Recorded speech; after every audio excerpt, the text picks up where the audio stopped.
সদ্য আমরা জাতীয় সংসদ নির্বাচন হয়েছে, এখানে আমরা প্রার্থী এডভোকেট মাহমুদ চৌধুরী নির্বাচিত হয়েছেন। ও উপলক্ষে আমরা গোলাপগঞ্জ উপজেলা এবং পৌর যুব দলের পক্ষ থেকে একটা দোয়া এবং সুক্রিয়া হিসাবে দোয়া এবং মিলাদ মাহফিলের আয়োজন করা হয়েছে।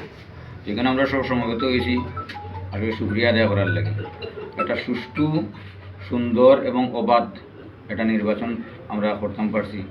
অনেক প্রতিকূলতা সত্ত্বেও যেন আমরা সবাই জানি। আর বাংলাদেশের ইতিহাসে মনে হয় প্রথম কোনো খারাপি ছাড়া যদি কোনো নির্বাচন হয় এইগুলি এবার কোনো নির্বাচন হয়েছে। বিগত যত নির্বাচন হয়েছে ইতিহাস ঘাটলে দেখা যায় অনেক যে হয়েছে। তো এটা বিশেষ করে আমরা জাতীয়তাবাদী ফোরামর যারা আছি এরা ধৈর্যর কারণে আসলে তারা যেভাবে উস্কানি দিছে, যদি আমরা এটা ফাও দিতাম তো আসলে হয়তো পরিস্থিতি অন্য ধরনের হইত। কিন্তু জাতীয়তাবাদী দলের যুবদল, ছাত্রদল, স্বেচ্ছাসেবক অঙ্গ সংগঠন সবের ধৈর্য দর্শন এর লাগে। এবং বিশেষ করে আমরা ফাদার সংগঠন বিএনপির নির্দেশনা আছিল এবং আমরা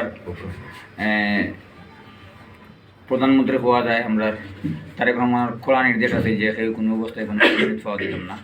আর তাই যেটা বিচক্ষণতার পরিচয় দিয়েছেন যে বিজয় মিছিল করতাম না, এটা বিরল উদাহরণ বাংলাদেশের ইতিহাসে। কোনো বিজয় মিছিল করিও না, আমরা তো অনেক বিজয় মিছিল করার লাগে রেডি আসলা। বিশেষ করে তরুণ যারা এরা তো মনে একটা জিও থাকি যায় যে একটা নির্বাচন করছি, জিতেছি, বহুত কিছু। তো এটারে তরুণগুলো যে এইগুলি অত সহজে মানিয়ে আনিছেন, এটাও একটা বাংলাদেশের লেগে একটা ইতিহাস। তো আমি আর আসলে কোনো বক্তব্য দিয়ার না। আমরা আজকের সুক্রিয়া স্বরূপ আমরা দোয়া মাহফিল আমরা সব উপস্থিত আছেন, আমি নাম মেনশন করি না, আমরা সবাই চিনি জানি। আমি সাধারণত কোনো বক্তব্য বেশি আমি নাম মেনশন করি না। তো হিসাবে আমরা আহ্বায়ক সাহেব আছেন আমার উপজেলার সালাউদ্দিন হাসান সিনিয়র যুগ্ম আহ্বায়ক, আমার পৌরর হাসান টাইম আহ্বায়ক।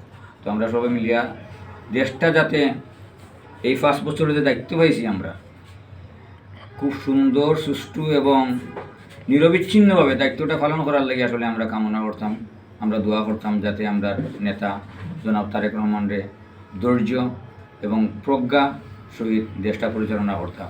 ওগুলিও আমি আসলে আমার আজকের এই উপস্থিত বক্তব্য শেষ করলাম। আসসালামু আলাইকুম।